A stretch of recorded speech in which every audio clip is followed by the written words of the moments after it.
Pour aider à la dénatalisation, pour permettre aux femmes d'aller travailler, pour aider les familles à s'installer au Québec, à mieux vivre, notre société s'est dotée de politiques familiales. Des congés de maternité, parentaux, au faible coût en éducation et à l'instauration d'un système de garderie financé par l'État. Les foyers québécois pouvaient évaluer le coût et la possibilité pour une classe moyenne de faire plus d'enfants. Autre temps, autres mœurs. Le Québec souffre d'une population vieillissante et le gouvernement actuel coupe dans les moyens donnés pour mettre au monde et élever des enfants. Portrait de société vous présente des intervenants et parents utilisateurs de CPE.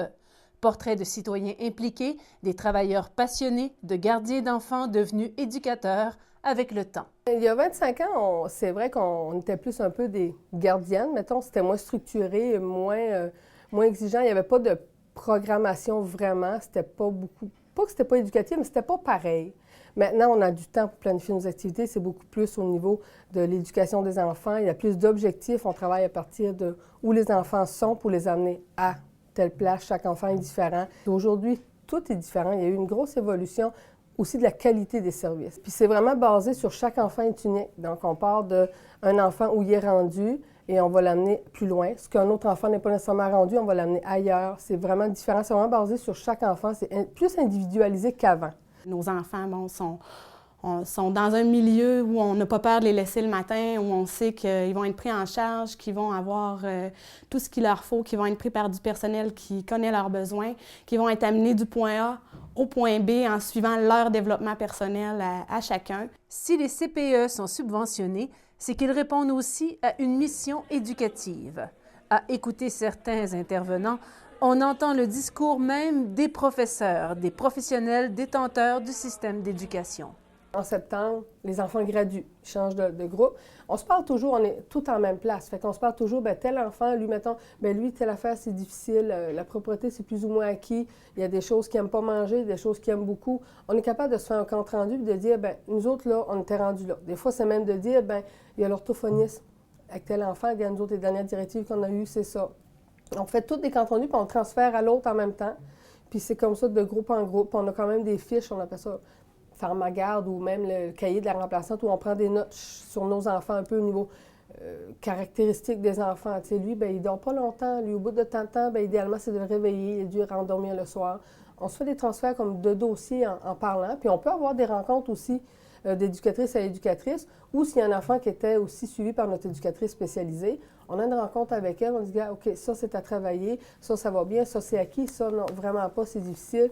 Il y a toujours moyen d'avoir avant septembre, puis même au courant de l'année, d'avoir une rencontre avec quelqu'un pour dire, bien, OK, on est rendu là, puis on continue d'avancer comme ça. Avec lui, c'est telle façon d'intervenir pour telle situation parce que ça va mieux. Avec un autre, c'est vraiment une autre façon d'intervenir complètement différente. Il y a toujours, vraiment tout le temps un suivi qui se fait entre les éducatrices. Même d'une installation à une autre, on a des enfants qui sont déjà partis de Saint-Ézéard, venir à Bonaventure à Saint-Ézéard ou Maria, et on se parle, on appelle l'autre éducatrice. OK, puis tu nous fais un petit portrait de l'enfant, nous dire comment ça va, et ça se fait régulièrement. Les enfants ne sont pas envoyés sans avoir de suivi entre éducatrices. Oui. Éducatrice spécialisée, est-ce que vous avez ça depuis longtemps? Et ça fait c'est combien d'heures par semaine? Ça varie. Les éducatrices spécialisées, nous autres, c'est Valérie. Valérie, elle est engagée dépendamment combien on a d'enfants à besoin particulier dans l'année. C'est des subventions, tant de subventions par tant d'enfants, donc ça donne un nombre d'heures X. Cette année, ça peut être 25 heures. L'année prochaine, s'il y a plus d'enfants, ça peut être 35 heures. Ce n'est pas un poste fixe. On n'appelle même pas ça un poste. Ça va vraiment avec les enfants à besoins particuliers qui viennent. Puis elles se promènent généralement à la Bonaventure, mais ça y arrive de venir à Saint-Ézéard ou à Maria pour donner un petit coup de pouce, observer, donner des trucs à l'éducatrice. C'est un service très, très apprécié. Et ça, c'est quelque chose qui peut être dérangé par les coupures? Est-ce que ça a été envisagé, discuté? Bien, pour l'instant, c'est pas envisagé. Est-ce que ça le sera? On ne le sait pas, parce que dans le fond, tout est envisagé avec les coupures. Il n'y a rien qui est pas envisagé. On ne sait pas quelle tendance ça va prendre, mais oui, ça pourrait. Ça pourrait être une place où il y aurait des coupures. Moi, si j'ai choisi de me servir des services du CPE, c'est parce que c'est un service qui est toujours accessible. Puis aussi parce qu'il y a des personnes qualifiées pour s'occuper de nos enfants. J'ai toujours été super satisfaite des services ici. Puis les enfants, je trouve qu'ils sont très bien préparés après ça pour aller à l'école. Ça fait partie aussi beaucoup du programme éducatif qui est sorti du ministère, qu'on a été formés, on a eu des formations. On a aussi des évaluations un peu d'équipe où on se rassemble, on parle, puis on voit comment on veut s'enligner par rapport aussi aux valeurs du CPE, c'est bien sûr. C'est demandé aussi par le ministère d'avoir des formations. La dernière année, on est allé sur des formations à Rimouski pour le colloque des services de garde, des CPE.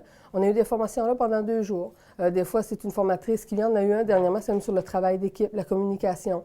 Des fois, c'est sur la façon d'observer. C'est ça, c'est plein. C'est au moins 1 fois, même 2 fois par année qu'on a des formations, là. Nous, on essaie de vous montrer qu'est-ce qu'on connaît pour que tout le monde puisse faire un petit peu de travail sur la violence. Donc, on essaie d'en faire un travail collectif. Et il y a 25 ans, qu'est-ce qu'on vous demandait pour venir travailler dans un CPE versus aujourd'hui? C'est quoi le degré d'éducation qu'on vous demande? Il y avait de tout. Il y avait des gens qui venaient sous des projets, projets d'aide sociale, qui commençaient comme aide éducatrice, mettons qu'on pourrait appeler, qui devenaient éducatrices par la force des choses avec l'expérience, mais en tant que diplôme, je me souviens pas qu'on demandait, on n'exigeait pas vraiment un diplôme il y a 25 ans. Là. Ce que maintenant est de plus en plus exigé parce que ça prend 2 personnes formées sur 3 pour travailler au CPE. On parle de 12 ans dans le métier. Oui, en installation et 10 ans en milieu familial. Fait que tu peux même nous dire c'est quoi les différences, qu'est-ce que tu aimes ici? Bien, ici, la différence que je verrais, j'ai adoré mon expérience en milieu familial.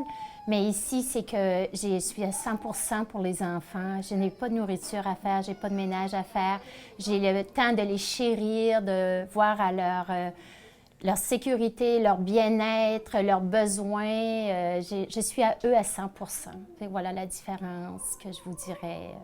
Ces gardiens de nos petits ont monté les échelons, se sont recyclés, ont suivi des formations et certains se sont syndiqués. Vous êtes représentante syndicale aussi. Au CPE de la Baie, il y a un établissement sur 3 qui est syndiqué. Oui. Qu'est-ce que ça change dans la vie des employés sur le plancher? Bien, c'est sûr qu'au niveau des coupures, c'est que, mettons, qu'on a une baisse d'enfants aujourd'hui, si c'est seulement des permanents qui sont sur le plancher, il n'y a pas de coupure d'éducatrice dans la journée pour l'instant. On n'est pas rendu là. Mais s'il y a une remplaçante qui travaille cette journée-là, elle devra quitter parce qu'il y a des coupures, parce qu'il y a moins d'enfants, donc il y a des coupures de ratio. C'est principalement, c'est ça qui change là, pour l'instant. Est-ce que vous commencez, est-ce que les parents commencent à vous poser des questions? Est-ce que les parents commencent à être informés un peu des coupures qui s'en viennent? Est-ce qu'ils sentent déjà depuis cet automne, parce qu'ils ont été affectés, il y a des surplus monétaires qui sont demandés, on voit les enfants qui ne sont pas toujours avec la même... je m'en allais dire gardienne, là. La même éducatrice. La même éducatrice. Oui. Des fois, ça nous surprend. L'été, il y a moins d'éducatrices aussi. Oui. Les parents commencent à réagir comment? Bien, je dirais, surtout, on voit plus de réactions au niveau des tout-petits, c'est normal. Au niveau de la pouponnière, au niveau des 18 mois, c'est là que les enfants ont besoin de encore plus d'être avec la même éducatrice. C'est sûr, quand il y a des changements, les parents sont un petit peu plus inquiets. Au niveau des plus grands, les parents nous connaissent toutes. Généralement, c'est une remplaçante. Ça passe mieux, entre guillemets, ça passe mieux, mais c'est quand même, à un moment donné, bien, l'enfant, là, le matin, bien, je ne sais pas qui va être là. Finalement, tu as des enfants qui sont plus insécures, qui le demandent, puis le parent, il n'est pas capable de répondre. C'est sûr qu'à un moment donné, le parent, il dit, bien, ouais, moi, je l'avais préparé, là, ça devait être une telle qu'elle est là, puis finalement, j'arrive, c'est pas elle. L'enfant est un petit peu viré à l'envers. Heureusement, ils nous connaissent. Les enfants ont besoin de routine, de points de repère. Les travailleurs en CPE usent de leur gros bon sens, de la connaissance de chacun pour parvenir à prendre soin de tout un groupe. Je vous dirais que ma routine le matin, quand j'arrive au départ, avant que l'arrivée de mes poupons soit au local, je viens tout préparer mes choses, installer mes jouets par terre, faire mes biberons. Je prépare tout pour que lorsque je les reçois, que je suis à eux à 100%.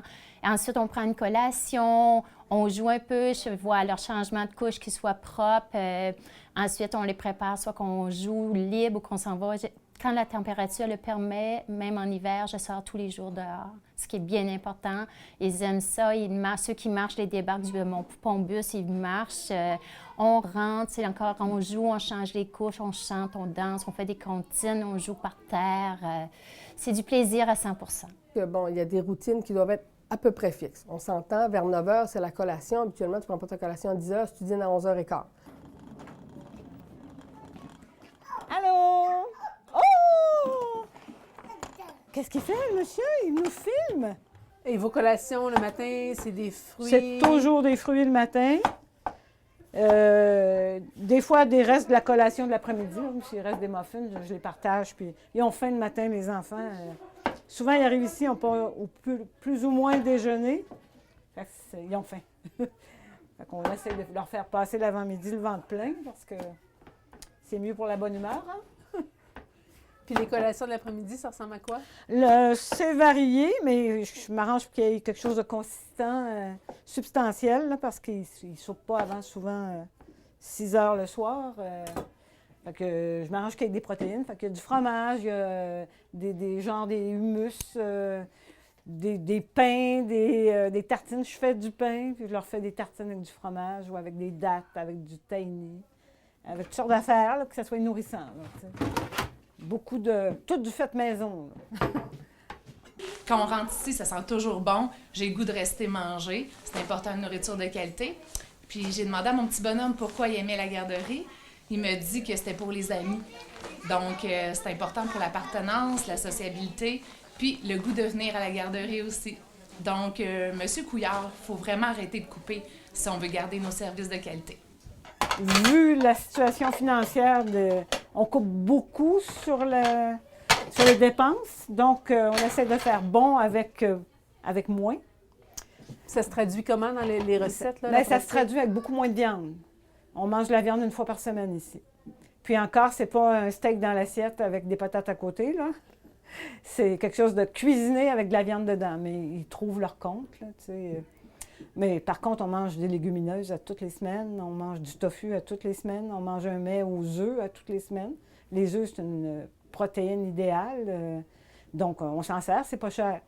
Ils mangent des mets avec du fromage, avec des pâtes, couscous, quinoa, bulgur, riz, puis des pâtes, pas des pâtes blanches non plus, là, tu sais, ils sont bien nourris. Beaucoup, beaucoup de légumes, puis c'est ça, la protéine, puis du poisson, ils mangent du poisson aussi, là. Les coupures ont commencé à... Quand est-ce que vous avez vu disparaître la viande de vos menus? Ben, écoute, je pense que depuis que je travaille en garderie, on me dit fais attention, là. Faut faire attention depuis longtemps, mais c'est plus drastique depuis 4 ans, peut-être 5 ans, que c'est plus drastique. Puis d'année en année, on resserre la vis, là. Sauf que c'est sûr que c'est une priorité que ça soit nutritif, tout ça, là, pour les enfants. La priorité, c'est qu'ils soient bien nourris. Alors, il y a des limites qu'on ne peut pas atteindre, là. Qu'est-ce que je vais faire, moi, au lieu de mettre un 8 onces plein dans le biberon, quand que je ne sais pas si l'enfant va tout le boire, bien, je vais faire un biberon de 5 onces, mais je vais en rajouter aux besoins de l'enfant. Au lieu de jeter le reste, parce qu'avant, on se disait, bon, tu sais, le lait est fourni, genre... mais maintenant, non, je fais attention, il manque de rien, mais je n'en mets pas à pleine capacité. Sur le web, dans les réseaux sociaux, c'est sorti la semaine passée, il y avait un jeune en CPE qui disait « Moi, j'ai 2 piastres pour dîner, j'ai 2 piastres d'alloués par jour dans un CPE pour manger. » Et on voyait la photo à côté de Philippe Couillard qui avait 50 quelques dollars pour dîner par jour. Pourtant, il mangerait bien, puis ça serait bon pour sa taille. Mais comment vous faites pour... Écoute, ça me coûte moins de 2 $ par jour pour un repas, 2 collations. Puis là-dessus, je nourris mes adultes. Là. À 2 $ par jour, les adultes aussi. Là. À moins de 2 $ par jour. Comment qu'on fait? Bien, c'est ça.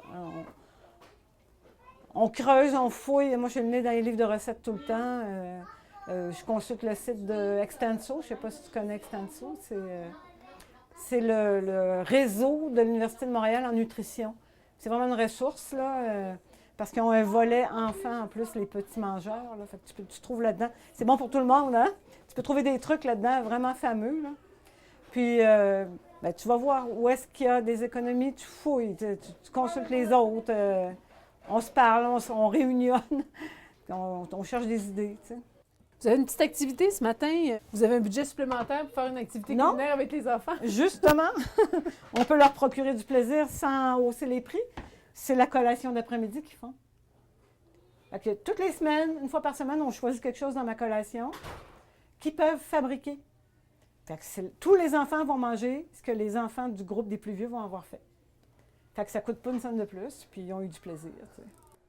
On use d'ingéniosité pour affronter les coupures déjà faites. Il faudra innover pour rencontrer celles à venir. On est au minimum au niveau de l'administration. On est 3 personnes. On se court beaucoup. On a un grand territoire. Il faut se rappeler qu'on a une 50aine de kilomètres entre nos 2 installations, puis qu'on chapeaute toute la MRC de la Bonaventure pour les responsables de garde en milieu familial.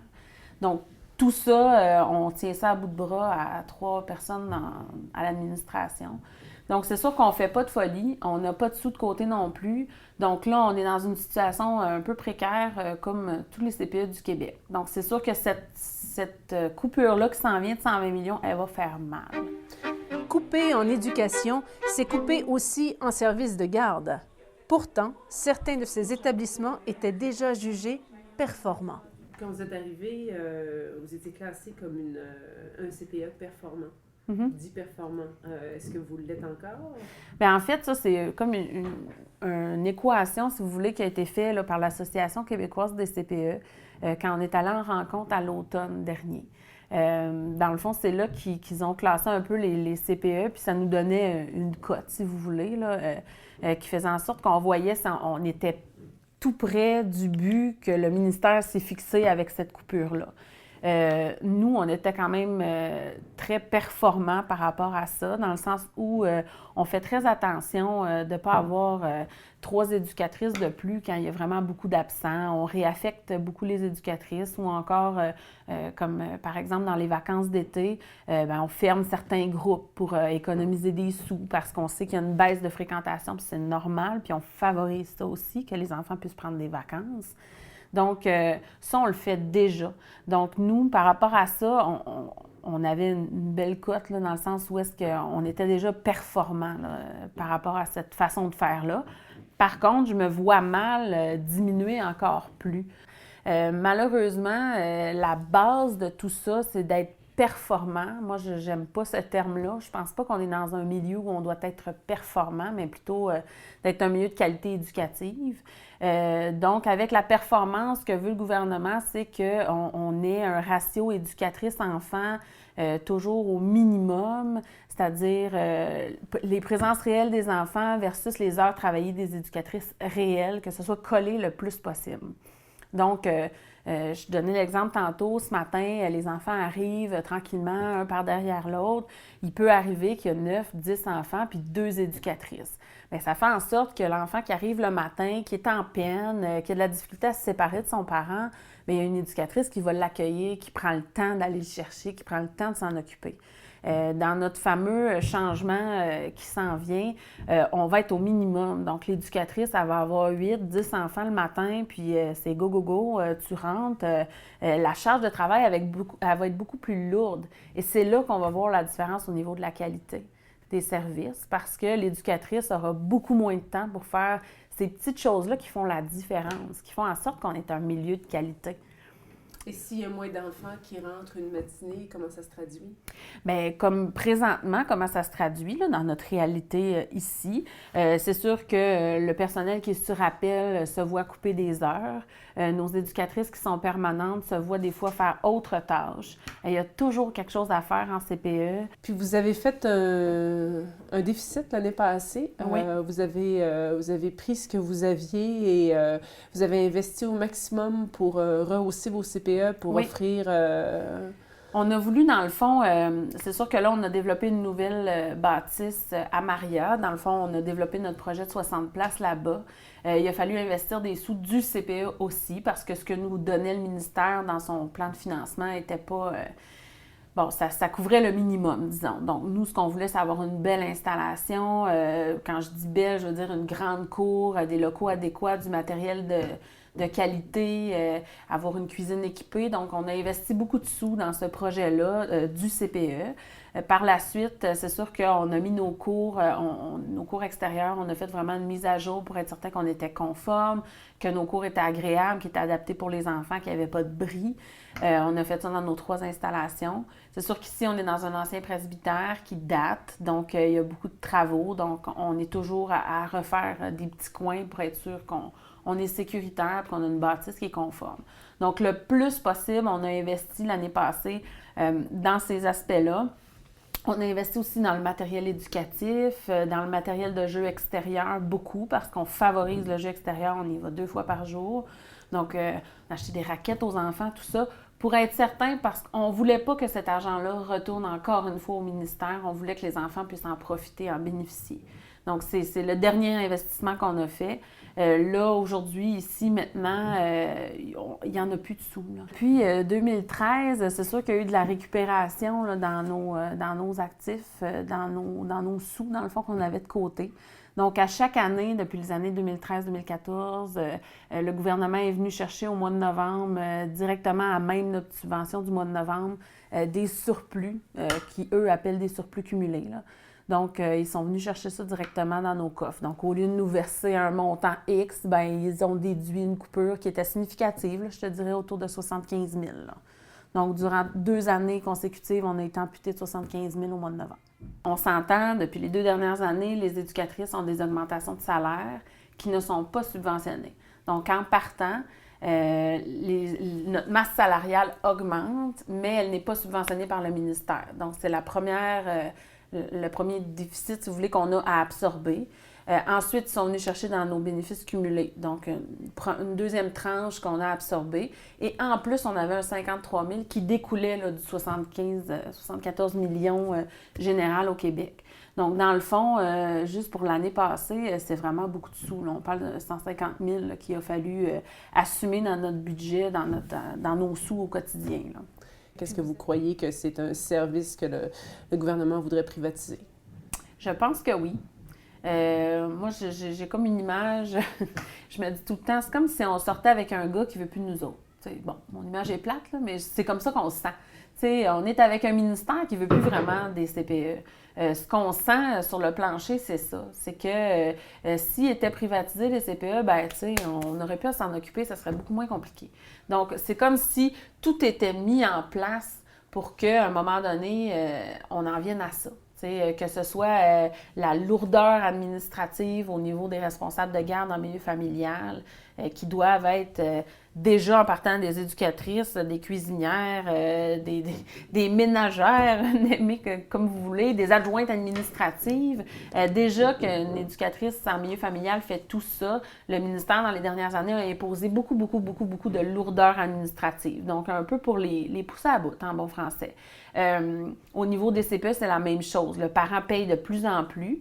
On va le voir à nos impôts bientôt. On va être surtarifié selon nos salaires. Ils coupent de plus en plus dans nos subventions. Bien, c'est la première année que les parents devaient débourser un surplus pour les activités extra en CPE. Ça commence furieusement à ressembler à du privé. Oui, vraiment. Mais on n'arrive plus. Tu sais, dans le fond, ces activités-là qu'on faisait, puis Dieu sait que, tu sais, on va pas au biodôme, puis des choses comme ça. Là, on n'est pas en ville accessible à plein de sorties. Mais ces petites choses-là faisaient en sorte que c'était beaucoup trop de sous pour le CPE. On n'était pas capable de l'assumer. Fait qu'on s'est dit, on va demander la participation des parents. Dieu merci, les parents ont vraiment bien répondu de façon positive et étaient d'accord avec la démarche. On aurait pu tomber totalement dans le contraire, là, mais ça n'a pas été le cas. Sauf que oui, c'est la première année, puis malheureusement, ça ne sera pas la dernière parce que justement, si on veut offrir ne serait-ce qu'une cabane à sucre aux enfants ou un petit présent à Noël, quelque chose comme ça, bon, on n'a comme pas le choix d'aller chercher des sous des parents parce que nous, on n'en a plus à ce niveau-là. Là. On a 3 installations sur notre territoire de CPE. On a une installation à Maria qui a 60 places depuis l'an passé. Dans le fond, ça a fait 1 an en novembre. Donc, 60 places à Maria. On a 47 places ici à Bonaventure au centre administratif. Puis, on a 21 places à Saint-Ézéard, 5 places poupons, puis 16 places multi-âge. Donc, ça, c'est nos installations. Puis nous, on a le territoire de la MRC de Bonaventure au niveau de la garde en milieu familial. Donc, en milieu familial, on a tout le temps entre 45 et 47 responsables de garde. Donc, c'est des éducatrices en milieu familial qui font ça chez elles. Donc, sur le territoire, nous, on en a de Saint-Godefroy à Cascapédia-Saint-Jules. Donc, ces femmes-là aussi qui font ça à la maison sont chapeautées par le CPE de la Baie.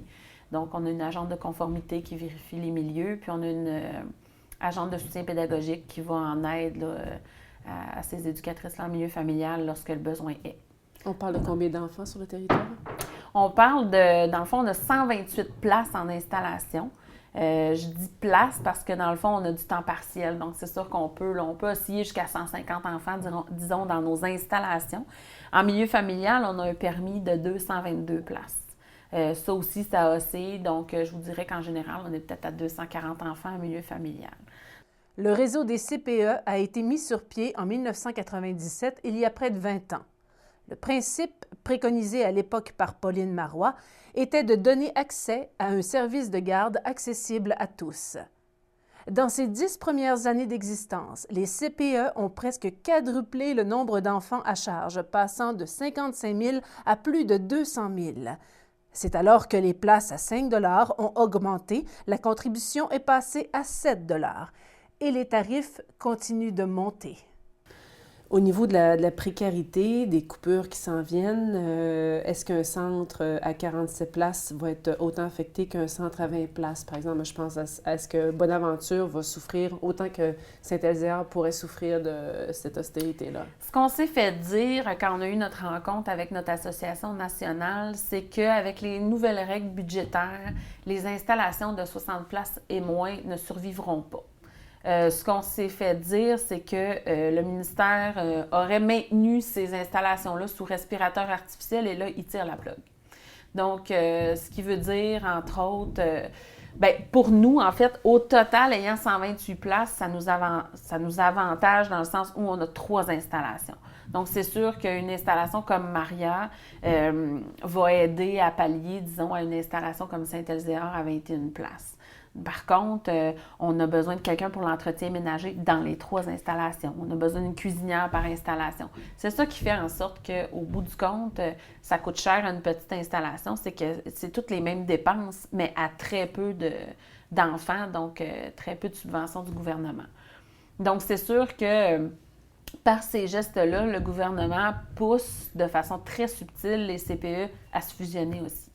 Donc, évidemment, lance un message aux petites installations, trouvez-vous-en une plus grosse si vous ne voulez pas mourir. Là. Donc, c'est ça aussi là, qui est dans l'air. Dans notre secteur, c'est sûr que c'est difficile vu les grandes distances à parcourir. Il va falloir voir de quelle façon ça pourrait se construire si jamais on s'en va vers cette voie-là.